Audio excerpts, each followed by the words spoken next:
आप बहुत अच्छा सुन रहे हैं। मैं चाहता हूं एक बार आप अपने सम्मान में जोरदार तालियां बजाइए भाई। नहीं कि आपके लिए चंद कतरे लहू के लाया हूं, मुरझा गया हूं पर फूल खुशबू के लाया हूं, और आप लोगों को तालियां बजानी ही होगी। मैं घर से पत्नी के पांव छू के आया हूं, और ये उन्होंने ही बजाए जो मेरी तरह है। तो हाँ बच्चों को लाना ये दिक्कत है, घर के राज खोल देते महफिल के बीच। हाँ हाँ, नहीं बिल्कुल। बच्चे आजकल के बड़े भाई साहब, मैं बतला दूं, देखो कहाँ से कहाँ हम पहुँच गए, हम लोगों को खुद ही नहीं पता हम कहाँ पे थे कहाँ पे नहीं। वरना मैं बतला दूं लड़के क्या होते हैं, लड़के क्या होते हैं, मैं भाई को बता रहा हूँ। हम पूरे दिन चिल्लाते रहते हैं, रे श्यामलाल इधर आ, पुनीत इधर आ, राजेश इधर आ, और रात के 10 बजे पता ही लड़कों की आवाज़ कैसी हो जाती है मोबाइल पे, हेलो। अरे पकड़ लिया मैंने तो इसका मर्ज। अच्छा, जिससे बात कर रहा हूं उसको तो नहीं पता ना कि लड़का किस टेम्परेचर मोड पे बैठा हुआ है। लड़की कहती है हाँ हेलो बोल, लड़का फिर क्या कर रही है, लड़की फिर यार खाना खा रही हूं। अच्छा पता चल गया खाना खा रही हूं, लेकिन फिर भी भाई खाने में क्या खा रही। लड़की कह रही यार तू ऐसे ही बदतमीज रहेगा क्या जिंदगी भर, ये जान के क्या कर लेगा मैं खाने में क्या खा रही हूँ, कोई जनरल नॉलेज की बात कर ले। तो लड़के ने जवाब दिया अच्छा जनरल नॉलेज की बात, so when you insure your vehicle from the company and you don't claim in a whole year, so company provide you 20% no claim bonus, it is increase after every year, after 1 year 20% of your 25% and the last will be 50%, it will be remain 50% till then you don't take claim. You can transfer your NCV for all vehicle but before it you have to sell vehicle and make it a liability policy. लड़की खिचड़ी खा रही हूँ आम के अचार के साथ। भाई बहुत बढ़िया, वाह। मैं बतलाऊं, मैं मथुरा के बस स्टैंड पे उतरा, मैं देखो माँ ऐसी होती है, बेटे की तारीफ हो रही है ना, ऐसा ही है, ऐसा ही है, घर में सबको हंसाता रहता है ये। वो जो इतनी दूर से किसी का लाड़ लाया उसकी नहीं सुन रहा कोई भी। आप यकीन मानिए, देखिए मैं बतलाता हूँ लड़के ऐसे ही होते हैं। मैं भी मथुरा के स्टैंड पे उतरा, महिलाएं क्या हैं, मैं भी मथुरा के स्टैंड पे उतरा, लड़की बोली विनोद, मैंने बोला हाँ, मैं कौन, पहचान नहीं आया। अरे मैं नहीं पहचान पा रहा। फिर उसने मोबाइल खोला, इंस्टाग्राम खोला, 5 फिल्टर लगा के फोटो खींच के मुझे, मैं बोला अरे सीमा तू। मैंने पहचाना उसे, फिर उसने इंस्टाग्राम के फीचर लगाए तब कहीं जाके। लेकिन देखिए ये समय सीमा हमारे को, ये यात्रा उस व्यक्ति तक करनी है जिसने जीवन में सिर्फ हास्य ही बिखेरा है। मैं अपनी 5 मिनट की भूमिका आपके बीच में रखना चाहता हूँ। स्वागत। और देखिएगा क्या होता है, आप में से बस मुझे एक बार हाथ उठा के मुझे बताइएगा कितने लोग ये जानते हैं, ये प्रथा आज भी दिल्ली में और हरियाणा में है, यूपी में भी होगी कहीं पे, कि जब लड़की की विदाई होती है तो लड़की का मामा लड़की को गोद में उठा के डोली वाली कार तक छोड़ के आता है। एक बार हाथ उठा के बताइए, बस आप जानते हैं तो मेरी दुकान चल जाएगी। अब एक दृश्य आपकी आंखों को दे रहा हूं। स्वागत भी। लड़की का वजन 150 किलो।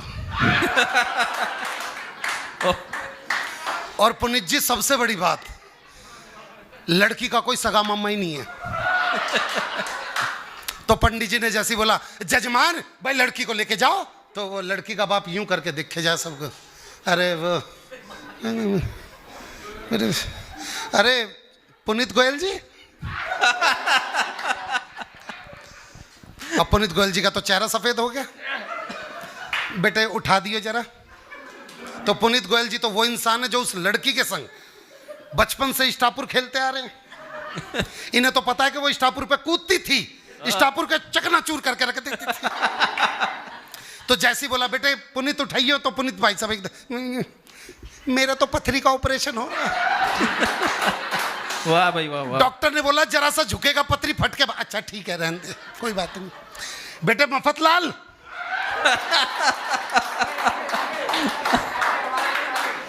इसलिए तो वहां पे आवाज मार रहा हूं, मुझे पता है।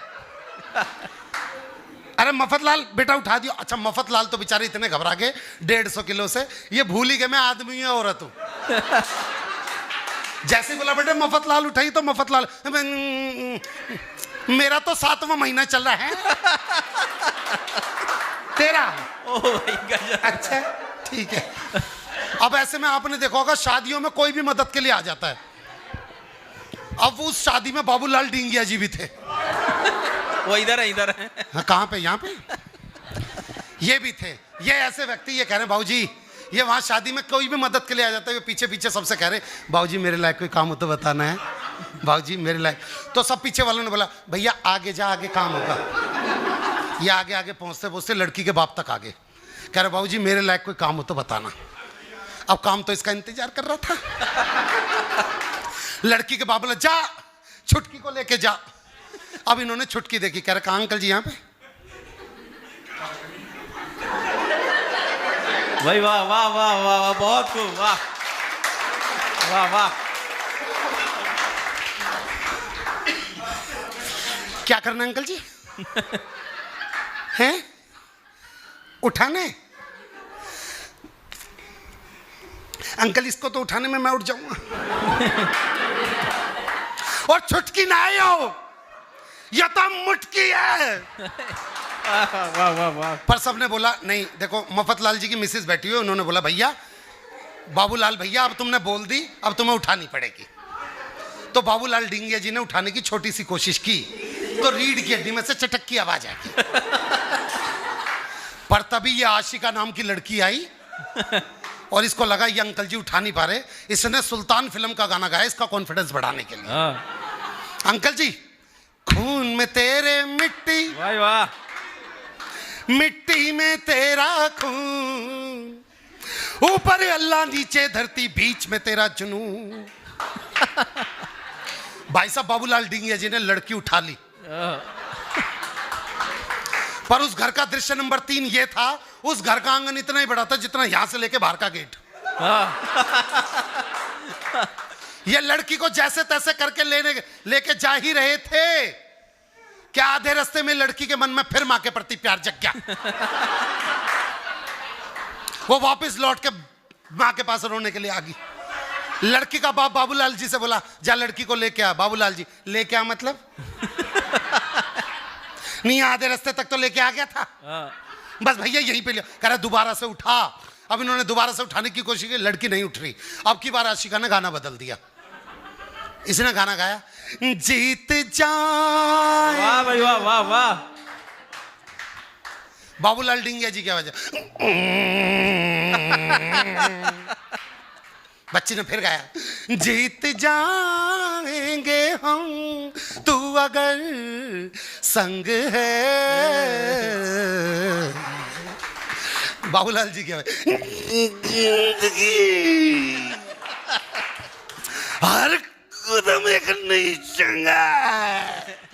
थोड़ा सा आगे बढ़ा तो उस लड़की की बड़ी बहन जो कि 175 किलो की थी, उसने अपना 25 किलो का हाथ उसी कंधे पर रख दिया जिस पर पहले से 150 किलो पड़ा था, और उसे हाथ रख कर शिक्षा दे रहे, देख ससुर को पिता की तरह देखियो, सास को माँ की तरह देखियो, नंद को बहन की तरह देखियो, और देवर को बाबूलाल डींगिया तू लिख के दे दे मैं गाड़ी में दे दूंगा। भाई बहुत बढ़िया विनोद भाई, वाह। थोड़ा सा आगे बढ़ा तो लड़की का बाप रो रहा करा हो मेरी फूल सी बच्ची। अच्छा फूल सुन के तो बाबूलाल जी का खून सूख गया। कह रहा कौन सी बच्ची? लड़की फूल सी, फूल सी। कह रहा साले तेरे इस फूल ने ना शमशान घाट में मेरे फूल चुनने वाले काम कर रहा। अरे वाह भाई, लाड़ लाड़ में के खिला दे। थोड़ा सा आगे बढ़ा तो भाई साहब बाबूलाल डींगिया जी की पत्नी और इनका लड़का वहीं पे खड़े, और इनकी पत्नी वहीं पे खड़े खड़े। आज न बचे ये तो गए। इनका ध्यान अपनी पत्नी की तरफ। बोला कौशल्या रोवे क्यों है? बोली एक तो तुमने 150 किलो उठा रखा और ये लोग सारे मिलकर ताली नहीं बजा रहे।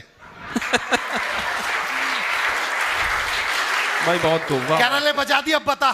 कह रही बोलना के है आज, या तो ये विदा हो जाएगी या फिर मैं विधवा हो जाऊंगी और होना के। वाह वाह वाह। बोला अगर मुझे कुछ हो जा, ऐसे भी इनका दिमाग देखना। बोला अगर मुझे कुछ हो जा तो अपने छोरे को KSPM स्कूल में भर्ती करवा दियो। 1 साल की फीस तो माफ ही कर देंगे। आगे बढ़ा भाई साहब तो लड़की की बुआ आ गई और लड़की की बुआ जमीन पर लेट गई, पतली सी थी बिल्कुल बाबूलाल की जैसी, बिल्कुल पतली सी थी, जमीन पर लेट गई, उसके दोनों पैर पकड़ लिए, बोली मैं मर जाऊंगी, मैं अपनी बेटी ना ले जाने दूं, मैं मर जाऊंगी। बोला देखियो हाथ से छूट रही है और तुझ पे गिर गई ना तो सचमुच की मर जाएगी। बुआ साइड में खड़ी होगी, थोड़ा सा आगे बढ़ा, एक पंडित जी आए, बोला जजमान मुझे लग रहा है इस लड़की को उठाने में बहुत ज्यादा कष्ट भोग रहे हैं, अगर आप कहो तो मैं हनुमान चालीसा पढ़ देता हूं, आप बिल्कुल गेट तक पहुंच जाओगे। बाबूलाल जी बोले भाई महामृत्युंजय का जा पाता हो तो पढ़ दे। अब ये बिल्कुल गेट तक पहुंच गए, डोली वाली कार भी दिखाई दे रही है, इतने में सब फिर पीछे से किसी ने आवाज लगा दी, अरे भाई लड़की की दादी कुछ कहना चाह रही है। बाबूलाल जी बोले सालो मेरी सुपारी उपारी ले रखी है के? वो बोले भाई लड़की की दादी आई, दो आदमी तो पकड़ के लेके आए, दादी ने बोलना स्टार्ट किया,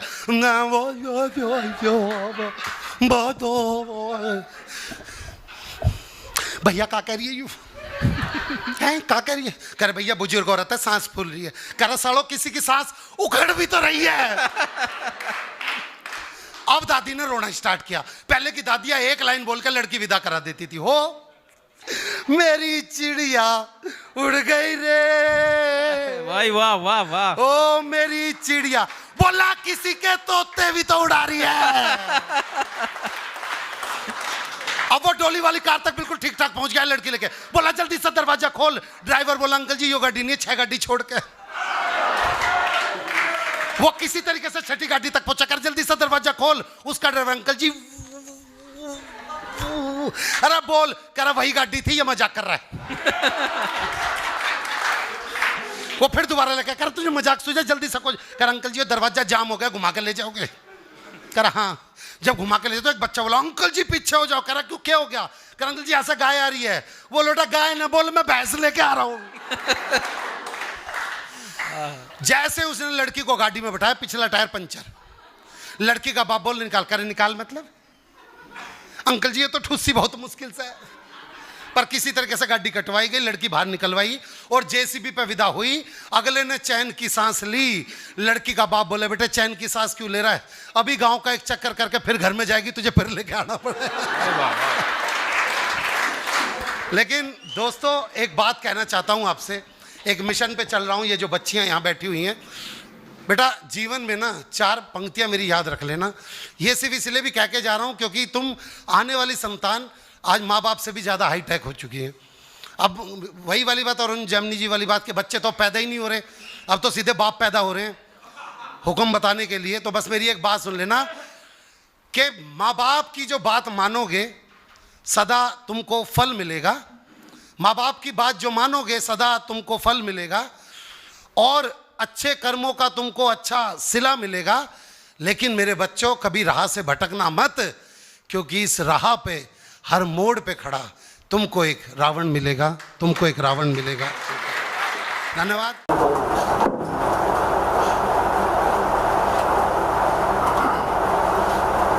अध्यक्ष त्यागी जी, राजेंद्र कंकल जी, दोनों को बहुत बहुत बधाई और शुभकामनाएं देता हूँ अच्छे बड़े पद पर पहुँचने की, और ये कामना करता हूँ ईश्वर से कि ये और भी बहुत बड़े पद पर जाएं।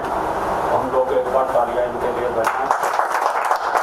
राजेश भाई बोल के गए अभी कि हमें एहसास हो रहा है कि हमारे कंधों पर स्टार बन गए। एहसास तो मुझे भी हो रहा है, पर ये रिटायरमेंट की उम्र में जाके एहसास हो रहा है। लेकिन बहुत मन से, इतने मन से सबने पढ़ा, बहुत अच्छा लगा। विनोद जिसने भी पढ़ा बहुत अच्छा लगा। मैं एक छोटी सी कविता सुना देता हूँ। जी सर। चूंकि आया हूँ यहाँ पर तो सुनाना फर्ज बनता है। कविता का शीर्षक है 1 से लेकर 10 तक। 1 से लेकर 10 तक। अच्छा, 1 से लेकर 10 तक की गिनतियों के माध्यम से मैंने देश की एक बहुत बड़ी समस्या को उकेरने की कोशिश की है। भरे भरे शहर के सुनसान चौराहे पर खड़े थे आदमी 3, 1, 2 और 3। वाह क्या कहते हैं। भरे भरे शहर के सुनसान चौराहे पर खड़े थे आदमी 3, 1, 2 और 3। एक ने 2 से कहा देख लूंगा, 2 ने 1 से कहा देख लीजिए।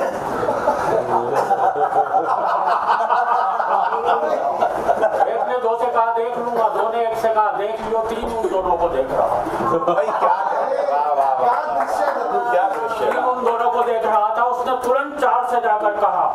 भाई 4 मेरे दोस्त मेरे यार, एक था बेचारा, 2 ने बेचारे के थप्पड़ मारा।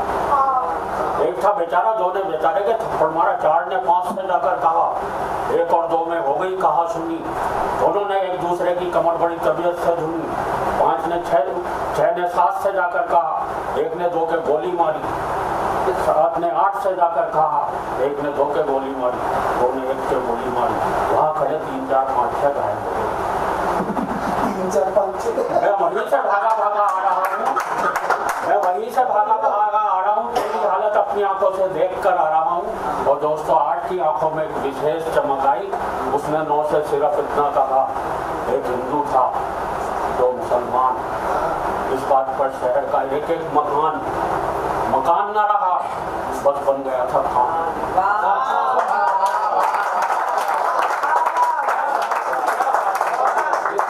शहर का एक एक मकान न रहा, बस बन गया था खान। 9 ने 10 को देखा और देखते ही देखते आदमी नंगा हो गया। शहर भर में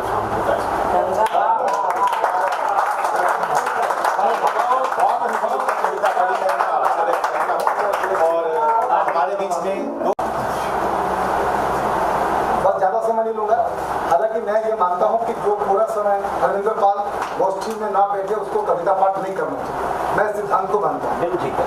परंतु आज मुझे लगता है कि आप मुझे इसलिए क्षमा करोगे कि मैं हंसराज वर्धन के काम से गुड़गांव जा रहा हूँ। जी बिल्कुल पूरी करके जाऊंगे। सुनिए, घर आंगन आधार हमारे बाबूजी, करते सबसे प्यार हमारे बाबूजी। पुस्तक कापी खेल खिलौना है उनसे। अर्चना जी, पुस्तक कापी खेल खिलौना है उनसे। घर के पालनहार हमारे बाबूजी। मेरी खांसी तक पर रातों को जागे, मेरी खांसी तक पर रातों को जागे, मेरी कर्ण पुकार हमारे बाबूजी। दादा दादी की लाठी है, चश्मा है। मधुकर साहब, दादा दादी की लाठी है, चश्मा है, लगते स्वर्ण कुम्हार बाबूजी। फूफा जी, मेरे फूफा बैठे भाई, तालियां बजाओ इनके लिए। फूफा कैसे खुद हो जाते ये सच में हमारे फूफा जी। कुछ करके बाबूजी क्या कर रहे हैं? बाबू क्या कर रहे हैं? फूफा तो बड़ा हुआ, वो बाबूजी का नहीं जीता। बाबू का भी जीता हुआ। सुनो भैया, दादा दादी की लाठी है, चश्मा है। दादा दादी की लाठी है, चश्मा है, लगते स्वर्ण कुमार हमारे बाबूजी। अम्मा उनसे जब खटपट करती, मुस्काते हर बार हमारे बाबूजी। मौन ही साधे रहते हैं अक्सर देखा, मौन ही साधे रहते हैं अक्सर देखा, पर भीतर चित्कार हमारे बाबूजी। टूटे जूते फटी जुराबे पैरों में, टूटे जूते फटी जुराबे पैरों में, बच्चों की सरकार हमारे बाबूजी। उनके कांधे से दुनिया को देखा है, उनके कांधे से दुनिया को देखा है, मेरा तो संसार हमारे बाबूजी। मेरा चेहरा पढ़ना उनको आता है। ये आपने जो गीत बनाया ना जी बाबूजी के, बॉर्डर टाउन से हम दोनों अनिल जी और हमारे ये उस दिन रखने क्या बात? उस दिन आपने अभी एक बहुत बढ़िया अपने मकान के मुहूर्त पर एक गीत लॉन्च किया अपने पिता के ऊपर। पहले दिन ही 10 लाख लोगों ने देखा उस म्यूजिक तैयार किया और जबरदस्त हिट गया। एक्टिंग तो आपने कमाल कर दिया भाई साहब। उसी दिन उस गीत से प्रेरित होकर मैं लिख रहा। हाँ, इसलिए आपका समर्पित करता हूँ। आखिर की दो शेर सुनिए।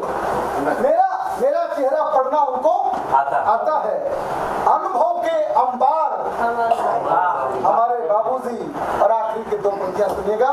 खेत बेचकर बहना के हाथों मेहंदी, मथुराम जी, खेत बेचकर बहना के हाथों मेहंदी, कर्जा और उधार हमारे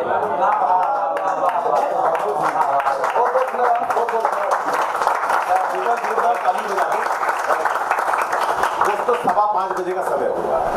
मेरा मन है कि हम 6 बजे इस गोष्ठी को बिल्कुल वाइंड अप कर दें। अगर आप और चलाना चाहते हो तो मेरा तो ऊपर ही घर है, 12 बजे तक चला। तो आप ये देखो क्या 6 बजे तक चलाई जाए, क्योंकि मैं नहीं चाहता कि कोई भी गोष्ठी किसी के लिए भी कोई काम बोझ ना हो। जहाँ रहो 100% रहो, जिसे जाना है वो जाएगा, जिसे रहना है वो यहाँ पर रहेगा, लेकिन ऐसा ना हो कि गोष्ठी एक बोझ बन जाए। अगर ये गोष्ठियाँ भी बोझ बनने लगी तो हम आगे भविष्य में करेंगे क्या? हमें ये समझ में नहीं आता जिस काम से हमें शोहरत, दौलत, पैसा सब कुछ मिलता है वो हमारे लिए इतनी आवश्यक क्यों नहीं है? अगर वो आवश्यक है और आप बैठो तो इस गोष्ठी को कब तक चला जाए मुझे बताओ, तो मैं उसी हिसाब से इसका फॉर्मेट बनाऊं। 6:15 तक 6 तक आप बताओ, एक बार आवाज दे। 6 बजे तक चलाते हैं तो नहीं ऐसा नहीं है, ऐसा नहीं है ना। 15 मिनट तो लास्ट का लगेगा हमको चाय वगैरह लेने में, और 15 मिनट का स्वागत। हमारे पास केवल 13 मिनट बाकी है। इस 13 मिनट में अपन 10 लोग कविता पाठ करेंगे और 1-1 मिनट की करेंगे। अब ये देखो 1 मिनट पूर्ण कर सकता है वो हाथ खड़े करे, जिससे ऐसा ना हो नाराज होकर चले जाए, यार मेरा नंबर आया, मैं बड़ी दूर से आया था, मैंने करी। और इसमें भी जरूरी नहीं आप खड़े करने वाला का नंबर आवे।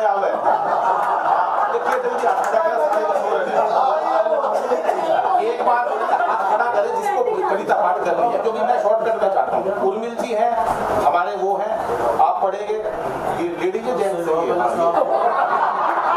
एक हेमंत पढ़ेगा, और कौन पढ़ेगा? 4 लोग हैं, रविंदर भाई 5,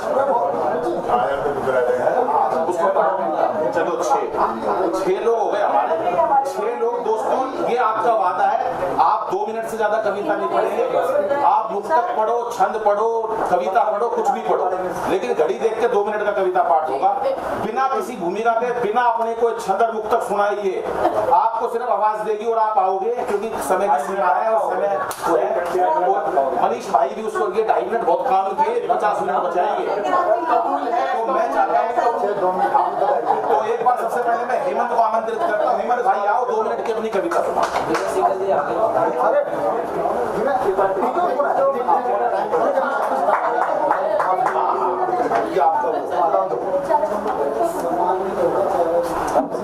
एक बार राजेश भाई को हमारे श्री साहित्य संगठन का मुख्य सलाहकार के रूप में तालियां बजाओ जोरदार राजेश भाई के लिए। आज हमारे आग्रह पर आए मेरे भाई, मुझे पता है ये जा रहे हैं तो किसी का भला करने जा रहे हैं। जोरदार तालियां राजेश भाई के लिए।